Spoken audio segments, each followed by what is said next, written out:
अस्सलाम वालेकुम स्टूडेंट्स। आज हम अपनी लेसन नंबर 6 कर रहे हैं और आज हम करेंगे प्रेजेंट परफेक्ट टेंस। अच्छा जी, इसमें सबसे पहले तो स्टूडेंट्स हम आइडेंटिफिकेशन इसकी देखेंगे कि इस टेंस की पहचान क्या है और हमने कैसे इसे पहचानना है।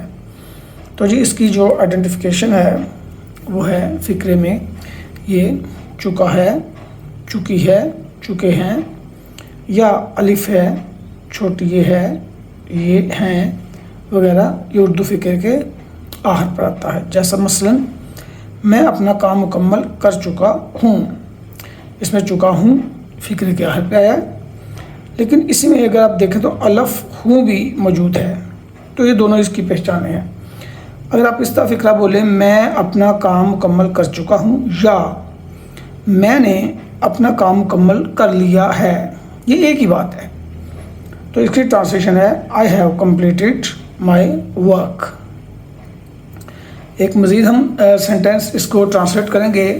वो कुछ है वो इम्तहान पास कर चुका है, इसमें है he has passed the exam. अब हमने ये ट्रांसलेट कैसे किए सेंटेंसेस, किन असूलों को इस्तेमाल किया, अब इस पर बात करते हैं कि हाउ टू ट्रांसलेट में आपने ये याद रखना है कि इस टेंस में हम दो हेल्पिंग वर्ब इस्तेमाल कर रहे हैं, एक हैव और एक हैज़। हैज़ और ये जी आपके पास है हैव जी। अब इसमें अगर तो आपका सेंटेंस ही, शी, इट या सिंगुलर नेम से स्टार्ट हो तो आपने उस वक्त हैज़ लगाना है फ़िक्रे में हेल्पिंग वर्ब के तौर पर। जैसे कि यहाँ देखिए he has passed the exam, वो इम्तहान पास कर चुका है। और अगर आपका जो सेंटेंस स्टार्ट हो रहा है वो आई, वी, यू, दे या प्लूरल नेम से स्टार्ट हो रहा है तो फिर उसमें आप हैव को हेल्पिंग वर्ब के तौर पर इस्तेमाल करेंगे जी। जैसे ऊपर वाली एग्जांपल देखिए जो इससे ऊपर है, I have completed my work. इसमें आई से सेंटेंस स्टार्ट हुआ तो फिर हमने हैव को हेल्पिंग वर्ब के तौर पर इस्तेमाल किया। अब हैज़ और हैव इसके साथ हमने पास्ट पार्टिसिपल यानी थर्ड फॉर्म इस्तेमाल की है।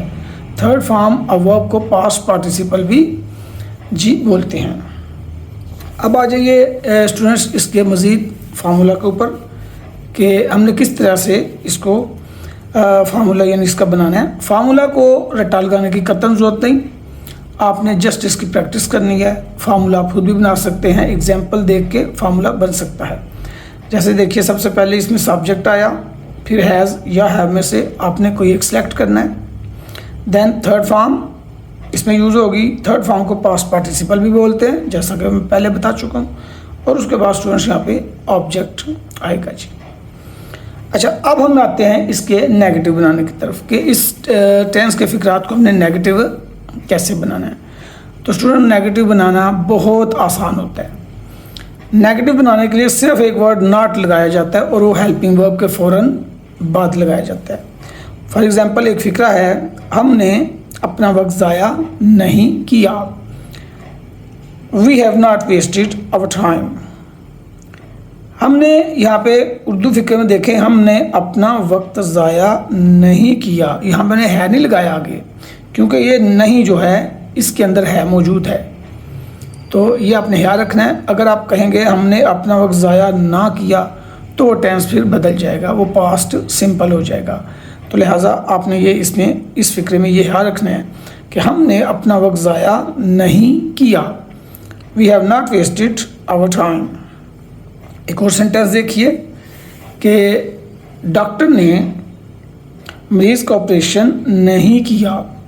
The doctor has not operated upon the patient. Operated upon the patient, ये जी इस तरफ है कुछ थोड़ा सा सेंटेंस। एक सेकंड मैं इसे एडजस्ट कर लूँ जी।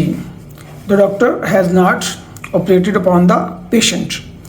अब जी इसका जो फार्मूला है वो कुछ यूँ होगा, इसमें सब्जेक्ट है, उसके बाद हैज़ या हैव में से आपने सब्जेक्ट के हवाले से लगाना है, यानी अगर सब्जेक्ट ही, शी, इट या सिंगुलर नेम है तो हैज़ लगाएं। बाकी तमाम प्रोनाउंस आई, वी, यू, दे वगैरह के साथ और प्लूरल नेम्स के साथ आप हैव लगाएं। फिर उसमें से उसके बाद फ़ौरन बाद आपने नॉट लगाना है। थर्ड फॉर्म यानी पास्ट पार्टिसिपल का इस्तेमाल कीजिए और फिर उसके बाद आपने ऑब्जेक्ट इस्तेमाल करना चाहिए। अच्छा, अब नेक्स्ट सेंटेंस पे आ जाएं, इंटरोगेटिव यानी सवालिया कैसे बनाना है इसको। तो जी सवालिया बनाने के लिए हमने हैज़ हैव को फिक्रे के शुरू में लेके आना होता है, और अगर सेंटेंस के अंदर कोई क्वेश्चन वर्ड भी हो, क्वेश्चन वर्ड से मुराद है पहले टेंसेस में हम बात कर चुके हैं कि इसमें what, when, where, who, whose, whom, which, ये तमाम क्वेश्चन वर्ड्स हैं। ये WH से स्टार्ट होते हैं और मासवाए हाउ के HOW हाउ, ये तमाम के तमाम क्वेश्चन वर्ड्स होते हैं और ये अगर सेंटेंस में मौजूद हो तो फिर हैज़ हैव से भी पहले इस्तेमाल करते हैं।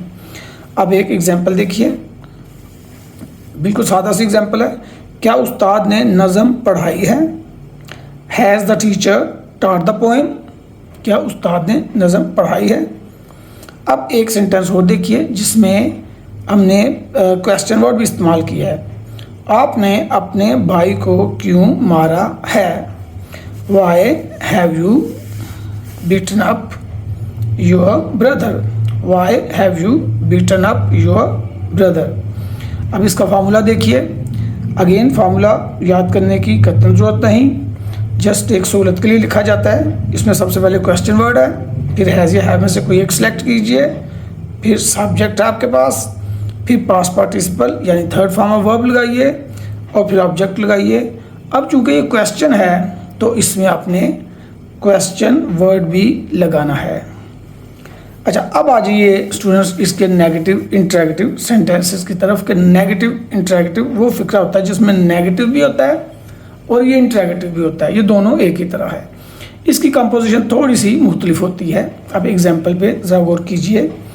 अदालत ने मुकदमे का फैसला क्यों नहीं किया? जी, why has the court not decided the case?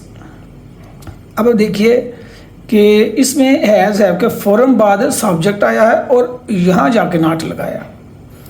ये थोड़ा सा फ़र्क है। जो सिंपल नेगेटिव होता है उसमें हैज़ हैव के फ़ौरन बाद हम नॉट लगाते हैं, जबकि इसमें हैज़ हैव के बाद सब्जेक्ट आता है और नॉट यहाँ आके आ जाता है। तो इसमें ये थोड़ा सा डिफरेंस है। अब जी नेगेटिव इंटरैक्टिव का हम करने के बाद इसकी टेंस के देखेंगे कि इसकी कॉन्ट्रैक्टेड फॉर्म्स क्या है। कॉन्ट्रैक्टेड फॉर्म से मुराद होते हैं कि जब हैज़ नॉट को इकट्ठा करके लिखेंगे तो वो लिखा जाएगा हैज़ेंट।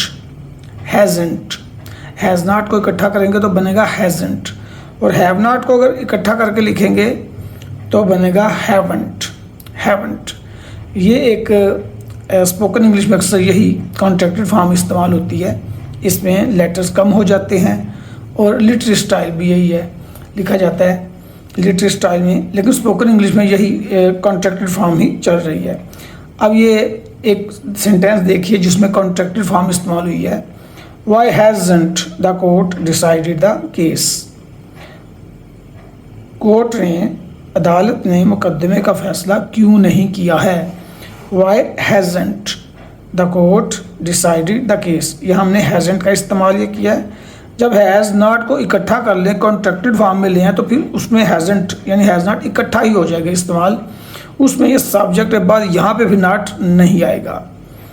अच्छा स्टूडेंट, आज ये प्रेजेंट परफेक्ट टेंस का हमने पार्ट 1 पढ़ा है। इसमें हमने सिर्फ ये पढ़ा है टेंस की पहचान क्या है, उसका ट्रांसलेट हमने कैसे करना है, नेगेटिव कैसे बनाना है, इंटरैक्टिव कैसे बनाना है, नेगेटिव इंटरैक्टिव कैसे बनाना है, और इसकी कॉन्ट्रैक्टेड फॉर्म को डिस्कस किया है। अब इसका पार्ट 2 में बनाऊंगा वीडियो, उसमें हम इसके यूजेस पे बात करेंगे कि प्रेजेंट परफेक्ट टेंस के यूजेस कौन कौन से हैं, इसमें कहाँ कहाँ यानी से इस्तेमाल किया जाता है। ठीक, इस वीडियो को आपने वॉच करना है। ओके, अल्लाह हाफिज़।